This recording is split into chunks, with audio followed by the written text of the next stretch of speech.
Zombies Ate My Neighbors was, when we set out to make this game, it's really sort of in the vein of the old classic arcade games. You want to go through different levels and progress, and we wanted you to be earning points and extra lives. We wanted it to be fast action. You're always running around and shooting stuff. So in a lot of ways, the game was sort of an homage to all the classic arcade games that we had grown up with. This was our chance to have something at home that we could, if we were in the arcade, we would be pumping quarters into this thing to see how far it could go. It's a type of game that we succeed in doing that most people don't ever see the end of this game because it is so long. But that's what we wanted. We wanted to know that anytime I sat down, I can just play this game and go forever. So in many ways, it is an arcade game on a console.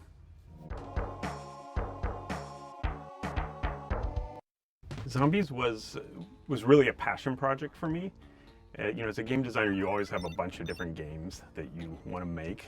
This was a game that we had thought about a lot when working on other games. This concept of a kind of kids versus monsters adventure game with a lot of gameplay. We like games that would never end, essentially. We wanted to play these games for hours. When we got the chance to build this game, we set out to build a tool set that would allow us to generate lots of levels very quickly. Hence the 56 levels in the game.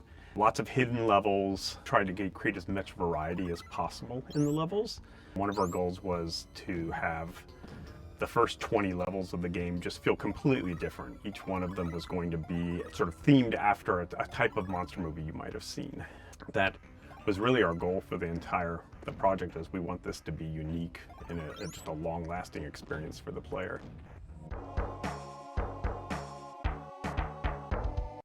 When we started on Zombies, it didn't really have a story. We were big fans of games like Robotron and the old classic arcade games that were just many levels of adventure. When we signed up to work with Konami on publishing it, they requested a story for the game. In the end, it was supposed to be that all these monsters were coming from Dr. Tongue. He was creating them in his lab and sort of unleashing them upon the world. Essentially, it was a story of kids versus monsters. There wasn't a big overarching narrative to the thing.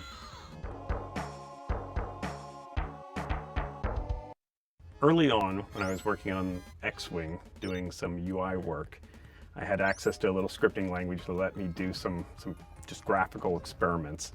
For us, we knew we wanted it to be a game about kids versus all sorts of monsters, so we had to get legal approval to see how far we could go with parodies of different monster movies. You'll see all the different levels are kind of parodies of famous monster movies. That was pretty much our starting point. We built about 36 levels of the game, and that was a pretty long experience. When we went out and signed a contract with Konami, it took a few months to get everything finalized, the legals aspect, and we had those months just sitting around, so we made about 20 more levels to the game. We added a few things that Konami wanted, like the Dr. Tongue finale and stuff. We hid away some extra little secret things, like there's a flamethrower hidden on one level of the game. So it was kind of a nice, relaxed pace. We had plenty of time to put in all the little extra things that we wanted to put into it.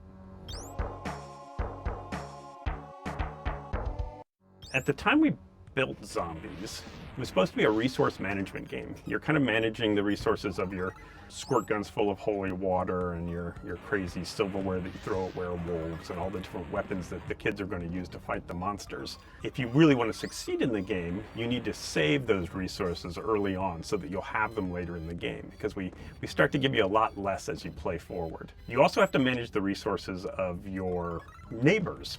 If you run out of neighbors, the game ends.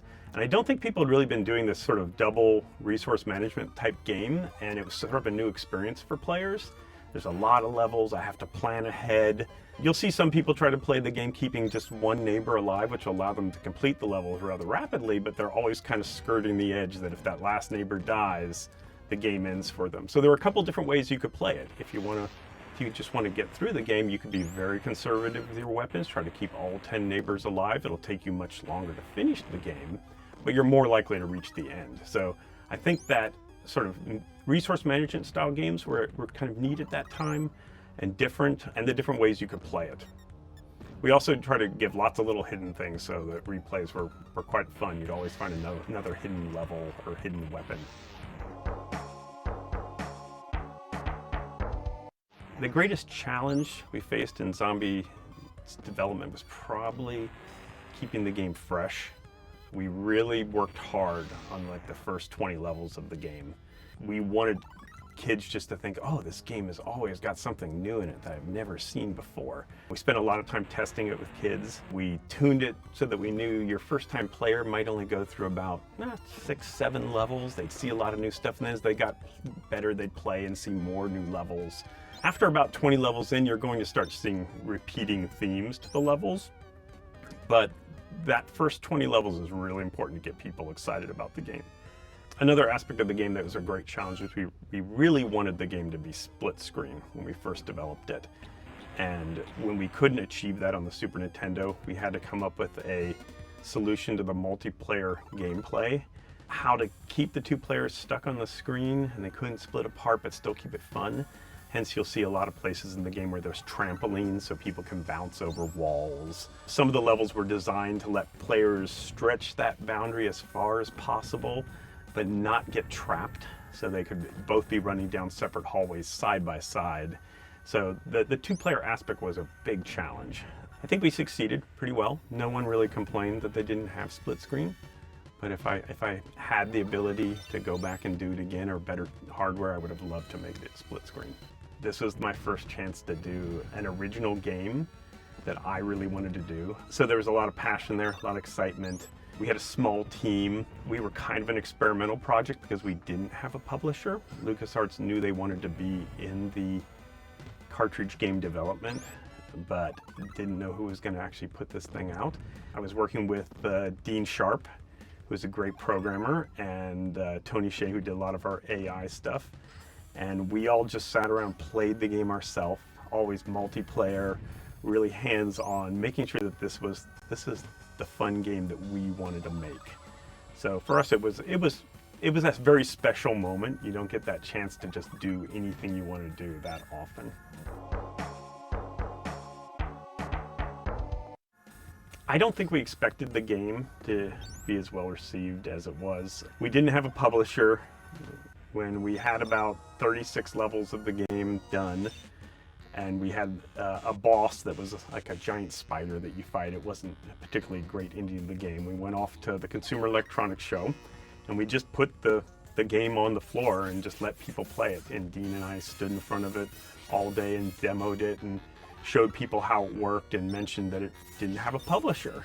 So various publishers just came by and they were really amazed to see the product, and were even more amazed that nobody was putting this product out.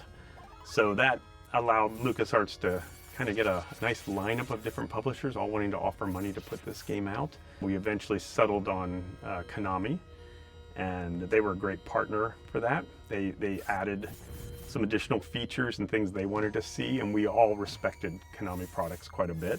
It then went out and sold quite a lot more units than I expected. And I never expected it to become sort of this little cult hit that people still talk about years later.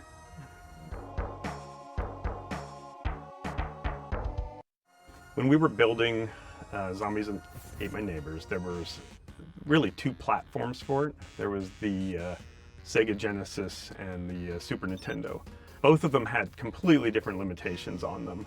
The Super Nintendo, though I think it had a better color palette, had a lot of restrictions on how many various objects could appear on a scan line of the TV set. So we ended up having to cut back the number of monsters sometimes. We had that much more lush palette, but I think there were fewer characters that we could use. The world is built up of little tiny square pieces of art, and there were fewer number of those squares available on the Super Nintendo. having to build it for the two different systems simultaneously made us make some hard choices for each system. People don't really realize that. They would just think, oh, you just port it right over. But every system's a little different. And if you want it to run as well as possible, you kind of build it to work on both systems. I'm really surprised when I go places and see people have played Zombie Ate My Neighbors. I've had people sitting there like, oh, you made Zombies Ate My Neighbors. I was playing that when I was like 5 years old. I'm glad that it's been a special game to so many people. I really enjoyed making it. I hope that people enjoy playing it still.